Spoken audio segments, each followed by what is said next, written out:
Audiolivro Cartas de Cristo. Endereço na internet: www.cartasdecristobrasil.com.br. Traduzido por Almenara Editorial. Endereço na internet: www.almenaraeditorial.com.br. Todas as cartas e outros materiais recebidos de Cristo por este canal foram, desde o princípio, postadas na internet, para facilitar a rápida difusão mundial da informação. Ele diz: Eu vim para retificar as interpretações errôneas que foram feitas a partir dos meus ensinamentos quando eu era conhecido como Jesus, na Palestina, há 2000 anos. Ele também diz: Em vista das pessoas se encontrarem no limiar de uma crise mundial de enormes proporções, é vital para a sobrevivência que eu, o Cristo, possa alcançar todos aqueles que queiram escutar. Você pouco sabe a respeito dos verdadeiros processos da criação nos quais você mesmo tem papel principal. É imperativo que os entenda suficientemente bem para que seja capaz de tomar parte na implementação de uma visão mais elevada para toda a humanidade. É impossível para minha consciência espiritual tomar uma forma humana. Para poder falar diretamente a você, desprogramei e preparei uma mente receptiva e obediente para receber minha verdade e transcrevê-la em palavras. Ela é meu canal. Antes de ler as cartas de Cristo, você pode querer saber como se passou este exercício espiritual de transmissão da consciência. O trabalho de preparação para que eu pudesse me tornar o canal de Cristo começou há 40 anos quando eu, como comprometida cristã, encontrei-me em atrozes dificuldades como fazendeira. Ao pedir ajuda a Cristo, uma vigorosa e inesperada resposta me levou a reexaminar e descartar todos os dogmas religiosos. O esclarecimento veio depois, seguido de uma clara condução para novos caminhos de trabalho e estudo. Montei um negócio que rendeu bons frutos, no qual lidava com pessoas. Durante 7 anos desfrutei do sucesso e de muita felicidade. Para crescer na compreensão espiritual, logo passei por diversas experiências humanas muito traumáticas. Após muito sofrimento, e de forma dolorosa, aprendi suas lições e as transcendi espiritualmente. Uma noite, em resposta a uma prece pedindo orientação, a presença de Cristo se tornou realidade e me deu prova irrefutável de sua identidade. Ele falou comigo por 1 hora, enviando fortes ondas de amor cósmico através do meu corpo e me deu uma breve descrição do ensinamento que iria receber e do que finalmente realizaria. 2 semanas depois, ele me conduziu por meio de uma experiência transcendental de união consciente com Deus. Eu me tornei curadora e o instrumento de algumas curas instantâneas. Entre 1966 e 1978, num importante ponto da minha vida, em resposta aos meus questionamentos, Cristo instruiu-me nos princípios científico-espirituais, agora explicados por ele em suas cartas. Em 1975, experimentei uma noite de visões descrevendo eventos desde 1983 até 1994, os quais todos aconteceram de fato. Eu estava novamente sendo avisada que haveria mais trabalho para fazer no futuro. Após muitas e variadas adversidades, sempre aliviadas pela minha forte conexão com Cristo e minha profunda compreensão e experiência pessoal da primeira causa, fui trazida para meu lar atual. Aqui, nos últimos 20 anos, tenho vivido uma vida cada vez mais solitária, algumas vezes num contato claro e próximo com Cristo e outras vezes afastada para reforçar minha fé e paciência nos períodos de aridez espiritual. Nos últimos 4 anos, fui conduzida por uma purificação mental e emocional, atingindo meu objetivo de perfeito estado de paz e alegria interior. Cristo me fez viver um processo gradual, mas muito claro, de refinamento. Quando perfeitamente vazia do meu eu, maleável e receptiva, a voz começou a ditar e as cartas começaram a tomar forma. Estas cartas são inteiramente obra de Cristo. Nada nelas tem origem em outra literatura, embora, nos últimos anos, certos escritores tenham obviamente tirado grande parte de suas próprias inspirações da radiação da verdade da consciência de Cristo. Todos aqueles que estão em harmonia com sua consciência são grandemente abençoados. Eu sou meramente o canal. Nada mais. Prefácio. Em primeiro lugar, gostaria de explicar o motivo pelo qual utilizei a palavra canal em lugar do meu nome real. Nunca tive a mínima dúvida, enquanto escrevi estas cartas, de que elas emanavam do Cristo. Descrevi as razões pelas quais me sentia tão segura a respeito disso em minha curta biografia. Enquanto estas cartas estavam sendo escritas, foi-me dito claramente para permanecer anônima, pois as cartas de Cristo deveriam destacar-se por si próprias. As pessoas devem decidir por elas mesmas se as cartas soam como verdadeiras ou se sentem que são falsas. Apenas escrevi o que recebi e gostaria de tentar levá-las a público para que sejam minuciosamente examinadas e, seja o que for que acontecer depois disso, ficará apenas entre o leitor das cartas e a consciência crística. O Cristo prometeu nas cartas que um elo se formaria entre a mente do leitor e a mente crística e que se receberia ajuda no profundo significado oculto por trás das palavras. Muitas pessoas relataram terem experimentado este contato. Muitas estão conscientes do fluxo desta nova compreensão. Por isso, assim como não tem importância o nome de uma secretária em uma transação de negócios, o meu nome e a minha identidade também não são importantes. O que é verdadeiramente importante é se o leitor pode sentir que este é o Cristo autêntico que ascendeu em consciência espiritual até os portais do equilíbrio, enquanto ainda retém a sua individualidade, para permanecer em contato com o mundo da individualidade. Em segundo lugar, tem havido divisões de opinião em relação à formatação por vezes estranha das cartas. Gostaria de explicar que, enquanto Cristo impregnava a minha mente com suas palavras e imagens, era necessário para mim construir em palavras o que eu via. Eu também sentia, até certo ponto, as emoções que Cristo sentiu, quando passou pelos eventos que descrevia. Voltando às vibrações daquela época, Cristo entrou naqueles tempos e os transmitiu por meio da minha mente. Não haveria modo de escrever as cartas com as letras normais ou usando apenas o itálico. Frequentemente, quando uma nova e maravilhosa percepção entrava em minha mente, eu me perguntava, como eu posso transmitir isso? Você saberá a que me refiro quando ler as cartas. E, assim, para indicar que alguma poderosa afirmação vinha da mente do Cristo para a minha, usei letras itálicas, em negrito ou maiúsculas. Algumas pessoas têm se queixado de que este formato pouco convencional interfere no fluxo da leitura. Mas este é exatamente o ponto. Estas cartas não se destinam a serem apenas lidas. Há que se ponderar a respeito delas. Isso significa que é preciso parar nas palavras que seguram o fluxo da leitura e pensar a respeito do que elas estão tentando transmitir.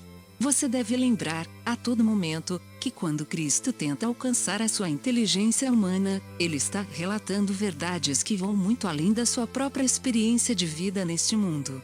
Você tem que entrar na dimensão do infinito para tentar entender o que está sendo dito. Então, se você gastar meia hora ponderando sobre um parágrafo com formatação estranha, será meia hora bem gasta se, gradualmente, a sua mente for se abrindo para novas possibilidades que estão além do seu pensamento atual. Enquanto você estiver expandindo a sua consciência para alcançar a consciência crística e pedir por iluminação, isto seguramente lhe será dado. Não necessariamente naquele momento, mas talvez, quando menos estiver esperando por isto, a resposta virá como um raio de luz na sua mente e saberá que esta é a resposta verdadeira. Sumário das cartas. Carta 1. Cristo fala de suas razões para ter retornado e ditar estas cartas. Diz que a humanidade atrai as suas próprias desgraças por meio de seus pensamentos e ações. Explica o porquê da sua verdadeira missão na Terra não ter sido registrada corretamente. Diz que não existe o pecado contra Deus e que a nossa verdadeira fonte da existência não foi compreendida. Ele descreve as 6 semanas que passou no deserto e o que realmente aconteceu, o que ele aprendeu e como o conhecimento transformou de rebelde em um mestre e curador. Carta 2.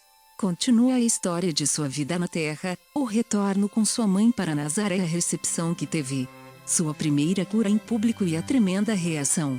A escolha dos discípulos. Seus verdadeiros ensinamentos. Carta 3.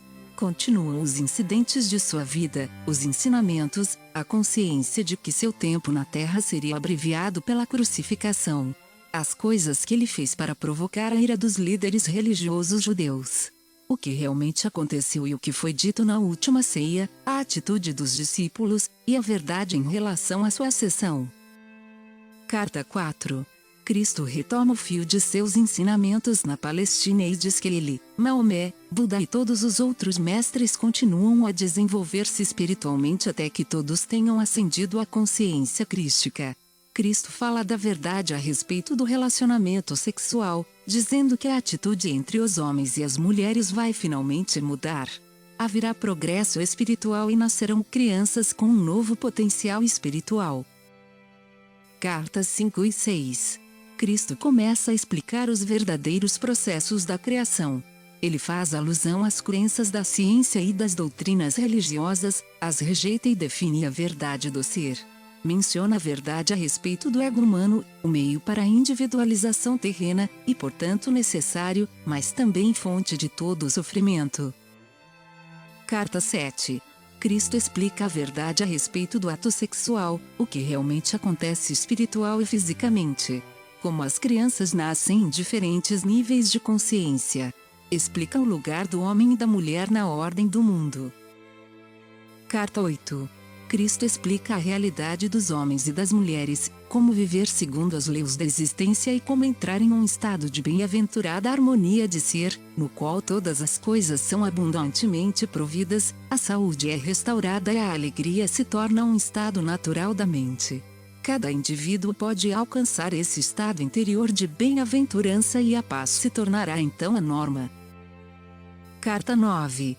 Cristo alinha as conclusões de suas outras cartas e diz claramente às pessoas como superar o ego, como ganhar a verdadeira autoestima e experimentar a alegria da paz interior.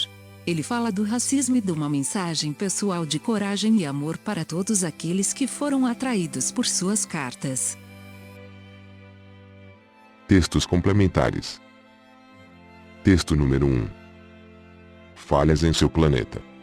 Desta vez não vim para dizer belas palavras de encorajamento espiritual a fim de despertar os seus anseios espirituais. Vim para alcançar sua vida cotidiana, com sua linguagem coloquial, para lançar luz sobre aquilo que as pessoas estão diariamente fazendo para si mesmas, seus corpos, vidas, relações e para o planeta inteiro. É com os seus pensamentos, que levam as palavras e as ações, que eu estou particularmente preocupado neste momento. Povos de todas as raças e culturas, ouçam-me. A maioria das pessoas que se põe a refletir compreende que toda a tecnologia e extensa industrialização estão gradativamente matando o seu planeta. Você reconhece isso. Mas quando você acordará para a compreensão, irrefutável de importância ainda mais vital, de que seus pensamentos, palavras e ações egóicas são igualmente destrutivos para o seu planeta. Estas são formas de energia de consciência. E formas de energia de consciência são precisamente aquilo do qual seu mundo é criado. O seu mundo inteiro não é nada mais do que uma gigantesca forma de energia de consciência, composta de bilhões de formas de consciência individuais.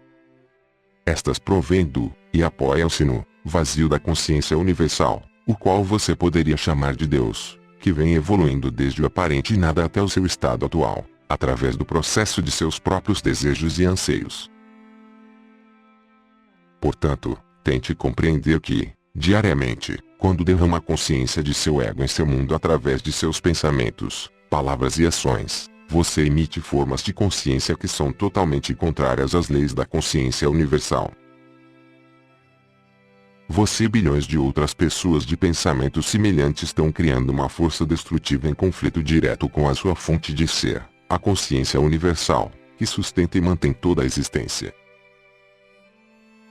Inevitavelmente, ocorrem falhas na estrutura de seu planeta e as pessoas experimentam tornados, terremotos, inundações e nevascas. Todas são manifestações físicas da violação da lei universal, que é o amor universal que governa o mundo. Isto indica que o amor de Deus se retirou do mundo. Não. Não existe tal coisa como o castigo de Deus, porque não existe um Deus individualizado pensado como um humano. Isto é um mito que deve ser erradicado da mente das pessoas. Porém, seu planeta e você mesmo foram individualizados desde a consciência universal, a qual é em si mesma uma lei que eu repetia continuamente quando estava na Terra, a lei da fé no bem e no mal. A lei da convicção. Aquilo em que você verdadeiramente acredita, seja bom, ruim ou indiferente, acabará por se manifestar em sua vida. Portanto, esteja avisado e use este conhecimento para libertar-se da consciência mais destrutiva do mundo, a consciência egoica. Ir à igreja não o ajudará. O culto dominical não o libertará. A sua única esperança de liberação do ego e da consciência destrutiva do mundo é seguir o caminho de Cristo. Este é o caminho que pessoalmente segui e vivi depois da total iluminação no deserto, iluminação esta que tornou-me capaz de voltar a Nazaré e empreender uma nova vida de cura, ensino e controle dos elementos. Como os meus ensinamentos estavam em total oposição aos ensinamentos judaicos de punição e de um Jeová vingativo, fui crucificado. Qualquer outra explicação para minha crucificação é falsa e totalmente incorreta. Antes de minhas 6 semanas no deserto da Palestina, eu era um indivíduo ocioso que nada alcançava. Depois de minha iluminação, fui o único guardião dos segredos da criação e da criatividade. Minha iluminação está plenamente explicada na Carta 1 e minha total percepção transcendente da verdade e da existência em si, traçada no conjunto de minhas cartas. Estas são oferecidas livremente para todos os que tenham vontade e coragem de seguir o meu caminho crístico, que conduzirá finalmente à iluminação, à liberação do ego e entrada no reino dos céus. A iluminação pode vir de várias maneiras. Pode vir como uma experiência de um clarão na mente, que imediatamente transforma a percepção de sua fonte de ser e a compreensão intelectual que você anteriormente tinha do mundo. A verdadeira iluminação é um influxo de consciência divina para a sua consciência humana, o qual você nunca perderá e que transformará permanentemente as suas atitudes para com o Criador e sua vida em geral. Ou então, através do estudo contínuo de minhas cartas, breves momentos de extraordinária compreensão, breves momentos de lampejos de luz entrarão em sua mente e mudarão sua visão interior, ou limparão as lentes através das quais você vê o mundo e julga a validade de suas opiniões e crenças. Gradativamente, você se despojará das ilusões que antes o cegavam e perceberá que está alcançando domínio sobre sua mente e atos, adquirindo assim a integridade de cada aspecto de seu ser individual. Seguir o caminho de Cristo, exposto em minhas cartas, é um trabalho de tempo integral que conduz diretamente à liberação da ansiedade e do desejo. Estude minhas cartas e encontrará nelas minha presença e o meu amor. Fim do texto complementar número 1. Se gostou do conteúdo dessa carta, convidamos você a ouvir o texto complementar número 2. Acesse na internet www.cartasdecristobrasil.com.br. Somos profundamente gratos ao Pai, Mãe, Vida, pelo auxílio na produção deste audiolivro.